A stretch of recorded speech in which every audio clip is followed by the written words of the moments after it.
আলু দিয়ে রুই মাছের পাতলা ঝোল। তার জন্য প্রথমে মাছগুলোকে লবণ হলুদ মাখিয়ে রেডি করে একটু রেস্ট টাইম দিয়ে দেবো। এরপরে গ্যাস জ্বালিয়ে কড়া গরম করে তেলটা খুব ভালো মতো গরম করে নিয়ে মাছগুলো ভেজে নেব। মাছগুলো ভাজা হয়ে গেলে তুলে একটি পাত্রে রেখে দেবো। এবার ওই তেলেই ভেজে নেব টুকরো করে কেটে রাখা আলুগুলোও লালচে কালার করে ভাজা হয়ে গেলে তুলে রেখে দেবো।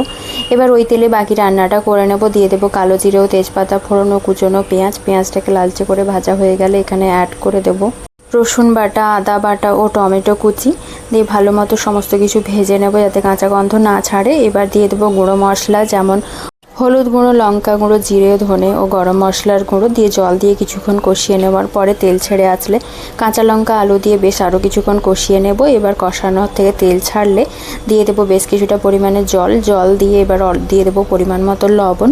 ঝোল ফুটে আসলে মাছ দিয়ে নামিয়ে নিলেই তৈরি রুই মাছের ঝোল। থ্যাংক ইউ সবাইকে।